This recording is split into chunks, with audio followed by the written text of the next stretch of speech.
नमस्कार दोस्तों, स्वागत है आपका अपने YouTube channel Binu education point में। दोस्तों, बिहार जीविका भर्ती परीक्षा जिसके लिए आपको जो है एक कक्षा की शुरुआत किया गया था। 11 दिन 11 कक्षा, जिसमें 11 चैप्टर आपको हम जो है 11 दिन में समाप्त करेंगे। और 11 दिन में जो चैप्टर है ये समाप्त होगा कंप्यूटर का, तो ये समझिए कि पूरा कंप्यूटर का निचोड़ समाप्त हो जाएगा। ठीक है, ध्यान रखेंगे। उसी के क्रम में ये आपका चौथा दिन आज चल रहा है और उसमें चौथा चैप्टर हम लोग देखेंगे एमएस एक्सेल देखेंगे। ठीक है, ये जो है एग्जाम के दृष्टिकोण से और किसी भी तरीका से अगर देखेंगे तो ये जो है आपको बहुत ही ज़्यादा इंपॉर्टेंट चैप्टर है एमएस एक्सेल। ठीक है, ये बहुत ज़्यादा इंपॉर्टेंट है। ये 11 दिन 11 कक्षा का ये डे 4 है और डे 4 में चौथा चैप्टर हम लोग यहाँ पे देख रहे हैं एमएस एक्सेल यहाँ पे। तो ठीक है, और ये 10 में 10 नंबर आपको कंफर्म कर देगा। और याद रखना ये ऑल पोस्ट के लिए है, यानी सभी को यहाँ से ये क्वेश्चन पूछेगा। यानी कि ये कंप्यूटर का वो सेक्शन हम पढ़ा रहे हैं जो 10 नंबर का जो बोला गया है कि अलग से क्वेश्चन पूछेगा कंप्यूटर का, वो सेक्शन ये है। ठीक है, तो ये 10 में 10 कंफर्म अगर करना है तो आप अच्छे से वीडियो को देखेंगे और ये आपको 11 दिन 11 कक्षा वाला एक भी चैप्टर को मिस नहीं करेंगे, एक भी कक्षा को मिस नहीं करेंगे। अगर आपका छूट भी गया है 3 दिन का क्लास तो आप जाके देखिएगा, प्ले लिस्ट आपको बना दिए हैं, वहाँ से वो क्लास मिल जाएगा। ठीक है, कंप्यूटर का समझिए कंप्लीट निचोड़ इसमें आपको जो है समाप्त हो जाएगा। तो चलिए दोस्तों, आज की इस क्लास को हम लोग यहाँ पे शुरू करते हैं। क्लास को शुरू करने से पहले दोस्तों, अगर आप इस चैनल पर नए हैं तो जरूर चैनल को सब्सक्राइब कर लेना और इस वीडियो को सभी लोग लाइक कर देना। लास्ट में हमें जरूर बताना कि ये क्लास आप लोगों को कैसा लगा। ठीक है, तो चलिए यहाँ पे क्लास को शुरू करते हैं। देखिए, एमएस एक्सेल में जो है ये आपको बहुत ही बड़ा चैप्टर है। ठीक है, कंप्यूटर का समझिए ये जान है एक प्रकार से, ये बहुत ही बड़ा चैप्टर है। इसमें लगभग आपको जो है 200 के आसपास आपका प्रश्न है। ठीक है, तो इसको हम लोग यहाँ पे 2 पार्ट में जो है पढ़ेंगे। ठीक है, 2 पार्ट में पढ़ेंगे। तो यानी कि पहले पार्ट में आज हम लोग पढ़ेंगे और नेक्स्ट क्लास में हम लोग इसका जो है दूसरा पार्ट में पूरा क्वेश्चन को समाप्त करेंगे। ठीक है, तो पहला यहाँ पे क्वेश्चन देखिए क्या है। एमएस एक्सेल 2010 में माय डिफॉल्ट कितनी सीट है ये बताइए। ठीक है, ये आपका राइट आंसर जो होगा 1 का ये 3 हो जाएगा। कितना हो जाएगा? 3। आंसर यहाँ से बी आपका बिल्कुल राइट आंसर होगा। अगले क्वेश्चन पाएंगे क्या यहाँ पे है कि एक्सेल बनाने वाली सीट को निम्न में से क्या कहा जाता है। ये आपका बहुत ज़्यादा वीवीआई क्वेश्चन रहेगा, ध्यान रखना। एक्सेल बनाने वाली सीट को निम्नलिखित में से क्या कहा जाता है, ये पूछा गया है। तो 2 का जो राइट आंसर होगा ये स्प्रेड सीट कहलाता है। क्या कहलाता है? स्प्रेड सीट कहलाता है। आंसर ये बी आपका बिल्कुल राइट आंसर होगा, बी यहाँ से याद रखना।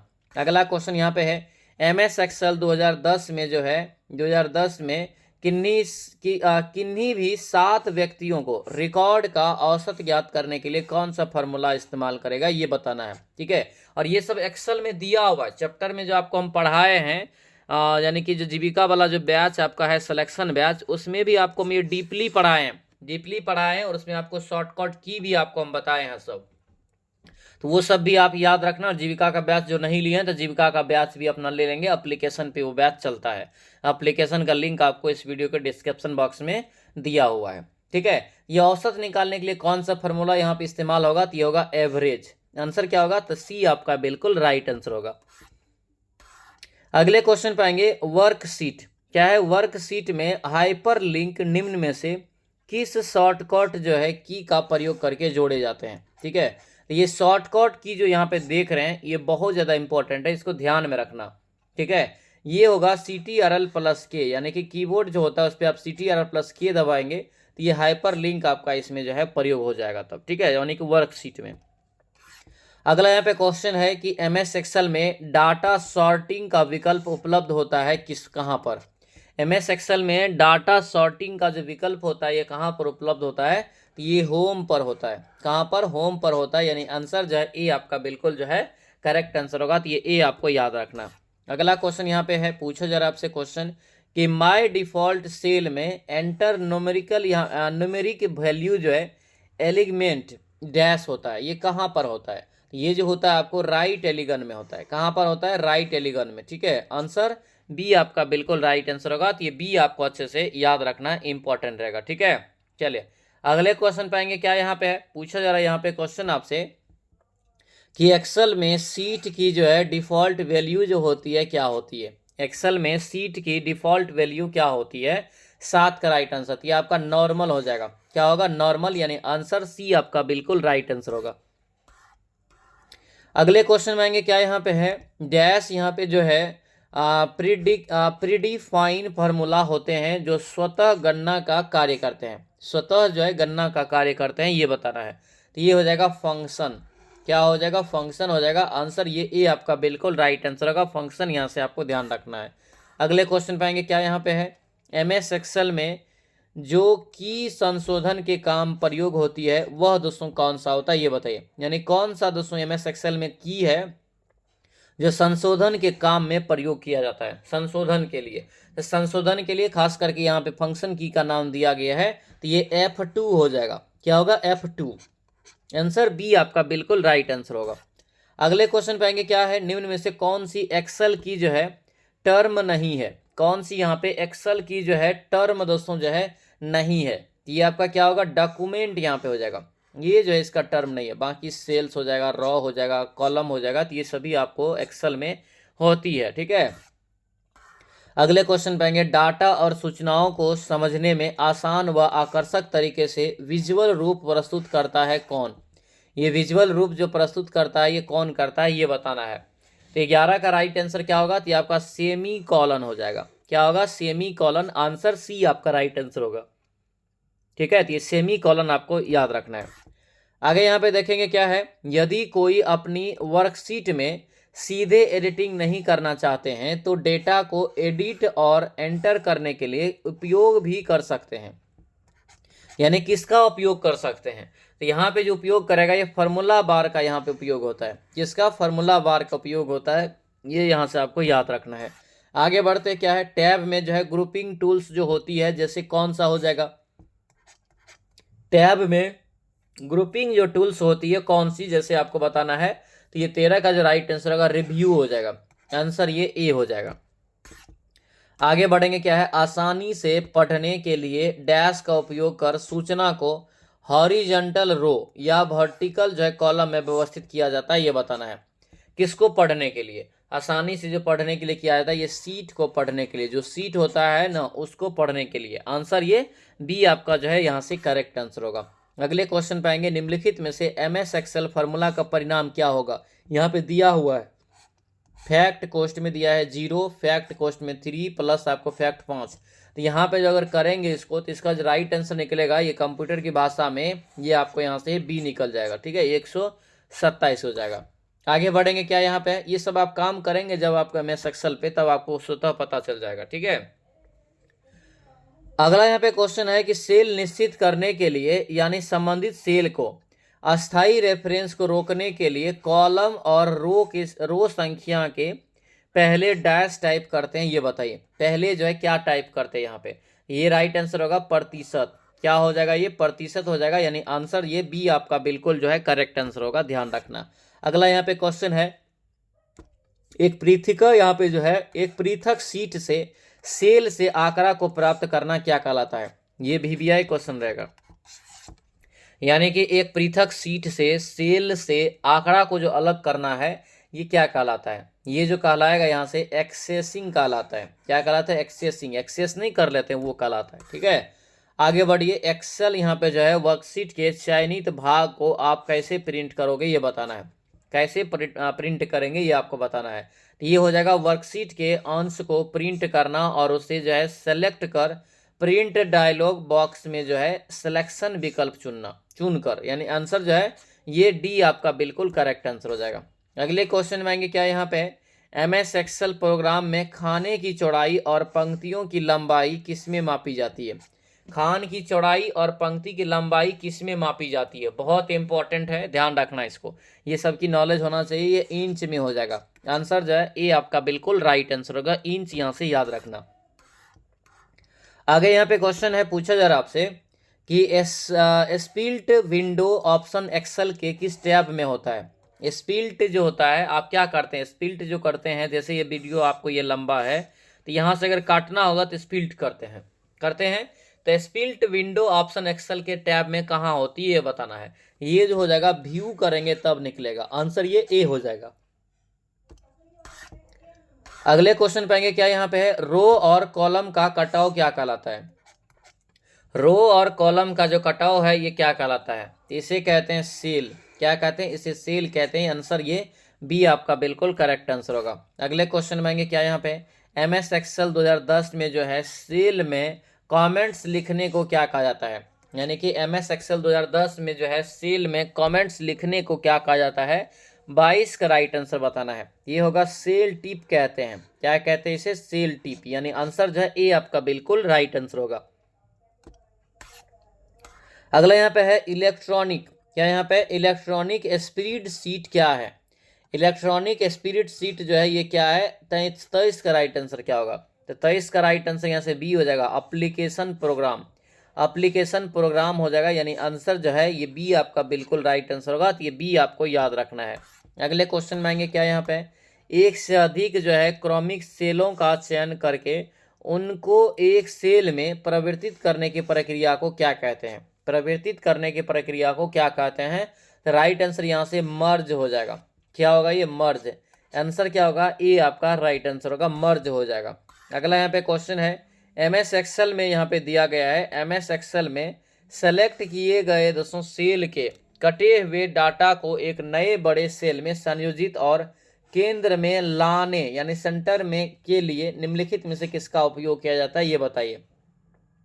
तो राइट आंसर ये मर्ज एंड आपका यहाँ से सेंटर हो जाएगा, मर्ज एंड सेंटर। आंसर ये सी आपका करेक्ट आंसर होगा। अगले क्वेश्चन पे आएंगे क्या यहाँ पे है, सेल एड्रेस कहाँ दिखाई देता है? 26 का राइट आंसर बताइए। सेल एड्रेस जो दिखाई देता है ये नेम बॉक्स पे दिखाई देता है। कहाँ पर? नेम का जो बॉक्स होता है वहां पर ये आपको दिखाई देगा। ये सब एक्सेल में आपको दिखाई पड़ता है, ठीक है। अगला यहाँ पे है कि कमेंट इंसर्ट करने के लिए किस टैब का प्रयोग करते हैं? कमेंट अगर आपको इंसर्ट करना है तो किस टैब का प्रयोग करेंगे? तो रिव्यू करेंगे। क्या करेंगे? रिव्यू करेंगे। यहाँ पे व्यू नहीं करेंगे, रिव्यू करेंगे, ठीक है।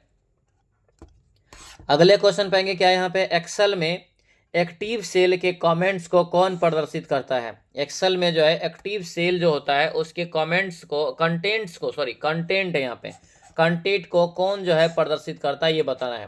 तो ये 28 का राइट आंसर क्या होगा? तो ये फार्मूला बार इसका यहाँ से करेक्ट आंसर होगा, ठीक है। तो ये फार्मूला बार यहाँ से आपको दोस्तों याद रखना है।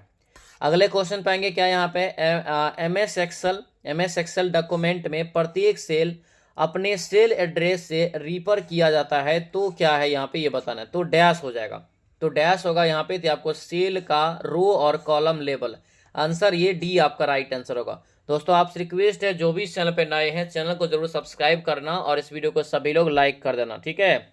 और ध्यान रखेंगे जो जीविका का बैच अभी तक नहीं लिए हैं, अगर आपका सपना है कि हमको जीविका में ही नौकरी करना है तो ये सिलेक्शन बैच से आप जुड़ जाइए, ठीक है। ये सिलेक्शन बैच आपको एप्लीकेशन पे मिल जाएगा। एप्लीकेशन का लिंक आपको इस वीडियो के डिस्क्रिप्शन बॉक्स में दिया हुआ है, ठीक है। अब या तो आप प्ले स्टोर में जाएंगे तो आप वीनू एजुकेशन पॉइंट ये सर्च करेंगे तो ये आपको यहाँ से मिल जाएगा। यहाँ पे स्पेलिंग लिख देते हैं, ये आप सर्च करेंगे तो आपको मिल जाएगा प्ले स्टोर पे भी।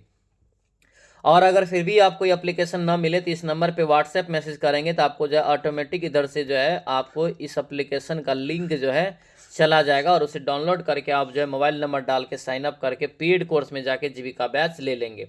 मात्र 249 रुपया इसकी प्राइस है दोस्तों, याद रखना। ये 249 रुपया में सारा सब्जेक्ट का क्लास यानी जो जो सिलेबस में आपको दिया हुआ है हूबहू उतना आपको हम यहाँ पे पढ़ा देंगे। आपको कहीं से कोई दिक्कत होने वाला नहीं है। और बेहतरीन सबका नोट भी मिल जाएगा, बेहतरीन नोट, बेहतरीन नोट्स मिल जाएगा जिसको भी पढ़ के यहाँ से आप रिजल्ट पा सकते हैं, ठीक है।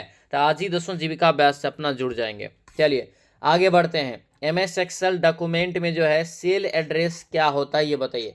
MS एक्सेल दोस्तों डॉक्यूमेंट में सेल एड्रेस में क्या होता है? 30 का राइट आंसर क्या हो जाएगा? 30 का जो राइट आंसर होगा ये पहले कॉलम और फिर जो है रो का नाम होता है। पहले जो है कॉलम होता है, ठीक है, फिर रो का जो यहाँ पे क्या होता है तो नाम होता है। आंसर यहाँ से क्या होगा? तो ये डी आपका बिल्कुल राइट आंसर हो जाएगा। चल अगला यहाँ पे प्रश्न देखेंगे। अगला क्वेश्चन यहाँ पे देखेंगे, स्प्रेडशीट में डेटा कैसे ऑर्गेनाइज्ड के रूप में होता है ये बताना है। तो देखिए स्प्रेडशीट में क्या होता है, एक रॉ होता है ना, और उसके बाद आपका क्या होता है तो आपका कॉलम होता है। क्या होता है? कॉलम होता है। तो यानी राइट आंसर यहाँ से जो है रॉ और कॉलम होगा, यानी ऑप्शन में नहीं दिया है तो आंसर यहाँ से याद रखना, रॉ और कॉलम में आपको स्प्रेडशीट में डाटा ऑर्गेनाइज होता है, ठीक है। तो ये ध्यान रखेंगे। अगले क्वेश्चन यहाँ पे देखेंगे, निम्नलिखित MS एक्सेल फार्मूला का परिणाम क्या होगा? यहाँ पे फ्लोर लिखा है 3 3 प्लस आपको यहाँ से सेलिंग लिखा है दोस्तों यहाँ पे कितना 4 4। तो यहाँ पे जो होगा ये परिणाम इसका निकल के आएगा क्या, तो ये आपको हो जाएगा 7। आंसर यहाँ से डी आपका बिल्कुल करेक्ट आंसर हो जाएगा। अगले क्वेश्चन में आएंगे, क्या यहाँ पे है, नई वर्कशीट जो है इंसर्ट करने के लिए शॉर्टकट कुंजी कौन सा है। बहुत इंपॉर्टेंट, ये शॉर्टकट की वाला तो आप रट ही लेना, आपके जीविका बैच में जो है उसमें सब नोट्स आपको दिया गया है, ठीक है। तो नई वर्कशीट इंसर्ट करने के लिए जो है कुंजी कौन सा होगा ये बताना है। तो 23 का जो राइट आंसर होगा यहाँ से आप सॉरी 33 का जो राइट आंसर होगा ये आपका शिफ्ट प्लस F11 हो जाएगा। आंसर ये ए हो जाएगा, ठीक है। यानी शिफ्ट दबा के आपको फंक्शन की वाला F11 दबाना है, ठीक है। आगे बढ़ेंगे, क्या यहाँ पे किसी एक्सेल में सूत्र से, देखिए एक्सेल MS एक्सेल सूत्र से संलग्न विस्तार के प्रारंभ और अंत के सेल को एड्रेस करने किसके द्वारा पृथक किया जाता है। एड्रेस को किसके द्वारा पृथक किया जाता है, अलग किया जाता है। तो ये जो किया जाता है कॉलन के द्वारा। आंसर यहाँ से क्या होगा, डी आपका ये करेक्ट आंसर हो जाएगा। अगला क्वेश्चन है, आप एक्सेल में निम्न में से कुंजी को दबाकर विद्यमान आंकड़ों में संशोधन कर सकते हैं। कौन सा आंकड़ा अगर कुंजी दबाएंगे तो आप उसमें संशोधन कर सकते हैं। तो अभी बताए थे क्या होगा राइट आंसर यहाँ से, ये F7 हो जाएगा। आंसर क्या होगा, डी आपका ये बिल्कुल करेक्ट आंसर होगा। अगले क्वेश्चन पाएंगे, MS एक्सेल में यहाँ पे दिया है कि टेक्स्ट के संयोजन के लिए कौन सा चिन्ह प्रयोग किया जाता है। MS एक्सेल में टेक्स्ट के संयोजन के लिए कौन सा चिन्ह जो है प्रयोग किया जाता है। 36 का राइट आंसर बताइए। तो ये 36 का हो जाएगा आपको यहाँ से एम्परसेंड आपको यहाँ से हो जाएगा, यानी कि एंड का प्रयोग। आंसर ये डी आपका बिल्कुल करेक्ट आंसर हो जाएगा। अगला क्वेश्चन यहाँ पे, MS एक्सेल में किसी फंक्शन को जो है डालने के लिए संक्षिप्त कुंजी का प्रयोग किसका करते हैं। यानी कि फंक्शन को डालने के लिए, कोई फंक्शन को डालेंगे तो कैसे डालेंगे, तो याद रखना ये आपका शिफ्ट प्लस F3 हो जाएगा। आंसर ए हो जाएगा, शिफ्ट प्लस F3 यानी आंसर ए आपका बिल्कुल करेक्ट आंसर हो जाएगा। अगला क्वेश्चन पाएंगे, क्या यहाँ पे कौन सा फंक्शन जो है पंक्ति अंकों को कॉलम अंक और कॉलम अंकों को पंक्ति में दर्शाता है। यानी ये उल्टा है, पंक्ति को कॉलम में, कॉलम को पंक्ति में। तो राइट आंसर यहाँ से सी हो जाएगा, ये ट्रांसपोज होता है। इसके लिए क्या होता है, ट्रांसपोज। आंसर सी आपका बिल्कुल करेक्ट आंसर हो जाएगा। अगले क्वेश्चन पे आएंगे, MS एक्सेल में किस तरह के चार्ट बनाए जा सकते हैं। VBI रहेगा, याद रखना। MS एक्सेल में किस प्रकार के चार्ट बनाए जा सकते हैं, तो ये सकते हैं यहाँ से, तो ये आपको याद रखना, बार चार्ट्स हो जाएगा, रेखीय ग्राफ हो जाएगा, पाई चार्ट्स हो जाएगा। यानी आंसर जो है सी आपका क्या होगा, तो ये बिल्कुल राइट आंसर हो जाएगा। अगला क्वेश्चन यहाँ पे है, MS एक्सेल 2010 में जो है शिफ्ट प्लस F3 का इस्तेमाल करके किसके लिए किया जाता है। तो शिफ्ट प्लस F3 का प्रयोग जो करते हैं किसके लिए, तो 40 का राइट आंसर होगा फंक्शन इंसर्ट करने के लिए। आंसर क्या होगा, बी आपका बिल्कुल यहाँ से करेक्ट आंसर हो जाएगा। आगे यहाँ पे देखेंगे क्या पूछा जा रहा है कि MS एक्सेल की जो है वर्कशीट निम्नलिखित में से कौन एक जो है कॉलम और एक रो के इंटरसेक्शन को संदर्भित करता है। ठीक है, ये संदर्भित करता है, ये क्वेश्चन है। 41 का ध्यान रखेंगे, ये आपका वर्कबुक हो जाएगा दोस्तों। क्या होगा, वर्कबुक, यानी आंसर ए हो जाएगा। आगे बढ़ेंगे, क्या यहाँ पे MS एक्सेल वर्क की सीट में जो है देखिए वर्कशीट की सेल में संख्याओं का डिफॉल्ट क्षैतिज संरक्षण जो है संरेखण, ये क्या होता है, ये संरेखण जो होता है ये क्या होता है ये बताना है। तो ये आपका होगा राइट हो जाएगा। क्या होगा, राइट आंसर यहाँ से सी आपका बिल्कुल राइट आंसर होगा। ये राइट यहाँ से दोस्तों याद रखना है, ठीक है। अगले क्वेश्चन पाएंगे, क्या है shift plus tab. Shift plus tab कुंजी का प्रयोग अगर करेंगे तो क्या होगा, तो शिफ्ट प्लस टैब अगर दबा देंगे तो आपको बाएं से अगले साल में चले जाएगा। ठीक है, आंसर क्या होगा, ये बी आपका यहाँ से करेक्ट आंसर हो जाएगा। अगला क्वेश्चन यहाँ पे सेल A5 में एक फॉर्मूला है A3 + B4 दिया गया है।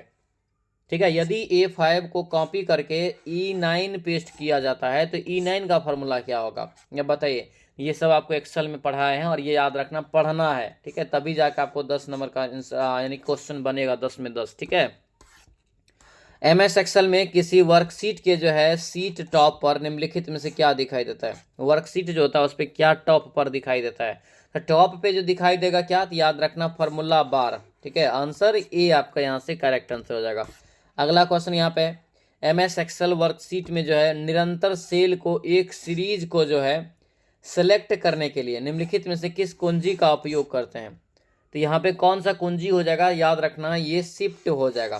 क्या होगा, शिफ्ट, यानी आंसर सी आपका बिल्कुल राइट आंसर होगा, शिफ्ट याद रखेंगे। अगला क्वेश्चन है MS एक्सेल के निम्नलिखित में से दोस्तों कह रहा है कि किस फीचर का उपयोग उसकी कॉलम में बगल के सेल के कंटेंट को तुरंत कॉपी और पेस्ट करने के लिए किया जाता है। तो ये किसका प्रयोग किया जाता है, तो याद रखना ये आपको होता है फिल हैंडल, फिल हैंडल होता है। आंसर ये बी आपका यहाँ से करेक्ट आंसर हो जाएगा।